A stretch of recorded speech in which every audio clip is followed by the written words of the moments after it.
Have you ever considered owning a Chick-fil-A franchise? They call it a franchise, but there's something that you need to know about the possibility of owning a Chick-fil-A because they have a completely different business model than most other franchises, especially food franchises. So let's take a listen and learn a little bit more about Chick-fil-A's business model and their economics and understand, hey, is this a good opportunity, number one? And number two, is it an opportunity that maybe you should pursue? To ensure that quality in every one of its locations, Chick-fil-A uses a different franchise model than most other fast food chains. Unlike most chains, where the franchisee covers most of the costs of opening the restaurant, Chick-fil-A owns every one of its locations. The company also selects the locations and builds the restaurants. We really think that that's a key differentiator in the way that... Yeah, it's interesting. So a lot of people look at Chick-fil-A, they're like, oh my God, it's only $10,000 to own a Chick-fil-A, but the reality is you actually don't own anything. You own the rights to operate the location, but you don't own the location at all. So it's essentially like really buying yourself a job. Now, granted, a high-paying job. These Chick-fil-A operators make hundreds of thousands of dollars a year, but again, you don't really own anything. That we operate. We're not looking for a financial investor or people that want to buy a big market and open a bunch of stores. Chick-fil-A states on their website, franchising is not an opportunity for passive financial investment, working from the sidelines, or adding to a portfolio of business ventures. Franchisees are called operators, and each operator is handpicked by Chick-fil-A after a rigorous interview process. Chick-fil-A likes to say it's about like going to Harvard MBA. It can take anywhere from 12 months to 24 months. So you really have to want to do this and be willing to go through the initial paperwork, but then extensive interviews. Out of the more than 8,000 guys, so I mean, it's really genius. I mean, their business model is genius. I don't even know why they call it a franchise model with the fact that you really don't own anything, but it's harder to get approved to be a Chick-fil-A operator than it is to get into Harvard. So although they may be comparing it from a, hey, you get all of the experience standpoint, but less than 1% of Chick-fil-A applicants actually get approved and actually get their own locations and their own stores. It's pretty wild. And if you think about it from a business model standpoint, they're really taking the most committed, the most qualified, the most well-trained. I mean, at that point, if someone has been in the process for 12 to 24 months, they've drank the Kool-Aid and they're in. You got them. 1,000 applicants Chick-fil-A receives annually. The company only selects about 130 new operators a year. That's an acceptance rate lower than Stanford. So if you're in the market overall to understand, hey, what are some good business and franchise opportunities, and Chick-fil-A now isn't one of them, knowing what you know so far, I made a gift for you, which is 5 low-cost franchises that all make $1 million.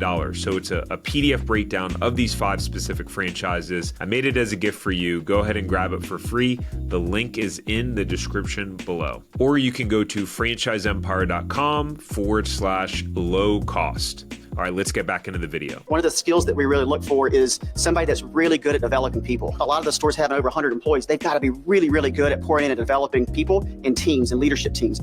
If selected, Chick-fil-A franchisees need only an initial investment of $10,000, which covers the franchise fee to become an operator. That's much lower than the startup cost for a McDonald's franchise, which requires a $45,000 franchise fee as well as $1.3 to $2.3 million. Yeah, but I mean, okay, it's 10 grand, but when you buy and open a McDonald's, you own your McDonald's. You can sell and exit your McDonald's. After 10 years of owning it, you can sell it. You can't do that with the Chick-fil-A. Most people don't realize that. They just see that $10,000 to get a Chick-fil-A up and open, and they think it's a fantastic opportunity.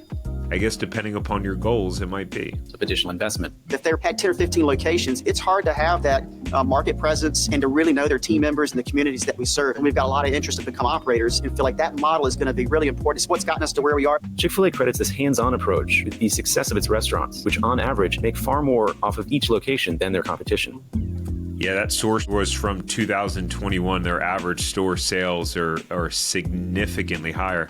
Oh, that's crazy. That location looks like it's by my house. It looks like one that actually got closed down. Very, very interesting. If you think about Chick-fil-A's business model, the way they do everything is completely different. They don't operate under a standard franchise model, right? And their locations crush it. They're open only 6 days a week, and they still have average store sales that's higher than McDonald's. I mean, they really have a cult-like following. It's really crazy. And as you watch this, it's an opportunity to think, wow, how can I do things different? How can I be the innovator? But they earned it, right? Part of it is because their food generally tastes better when, you had McDonald's and all the other places making chicken nuggets that look like mashed potatoes on the inside. Chick-fil-A was using real chicken, right? So they set themselves above.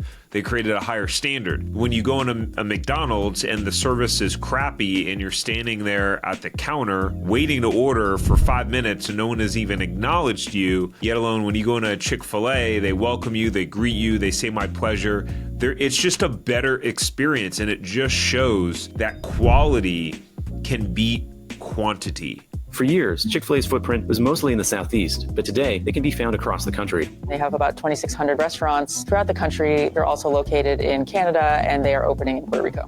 We're opening about 100 stores a year right now, and we've got a lot of growth potential here just domestically in the United States, but we're also looking at international as well. Since 2007, Chick-fil-A has nearly doubled its restaurant count to 2,598. Compared to a lot of other chains, that's still slow. Like a Chipotle is opening 200 restaurants a year. No matter which Chick-fil-A location you eat at, Chipotle is also publicly traded, right? So they have major financial backing. I mean, they raised a ton of money. Chick-fil-A is still privately owned. the company says its values are reflected in its day-to-day operations.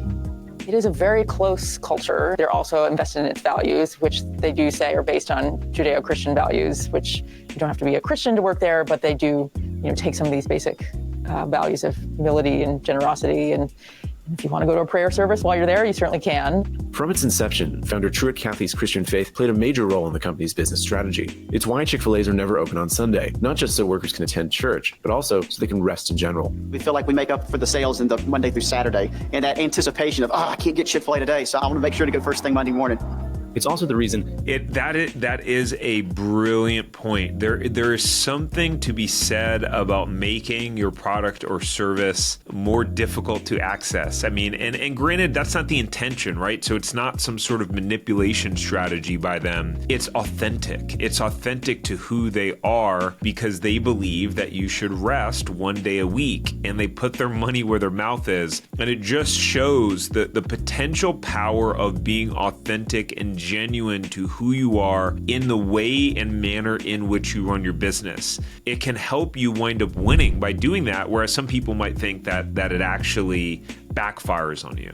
So in closing, I think that we have a lot to learn from Chick-fil-A. Although it may not be the best financial opportunity for you if you're someone that's looking to go out there and become an entrepreneur and own something and build an asset that you can one day sell and become the entrepreneur that you've always wanted to become, it's a great opportunity for some people that want to work and make a great living and have more flexibility than maybe the average person who's kind of working your traditional 9-to-5. So after watching this video, you may be thinking, well, how does franchising work? I mean, I understand that Chick-fil-A does it differently, but how do normal franchises like McDonald's and Taco Bell and Subway work? So to answer that question, I made this video here, which explains exactly how franchises work, how you make money, what do the startup costs look like, how does the ownership structure look like, using Subway as the example. So I'll see you over there.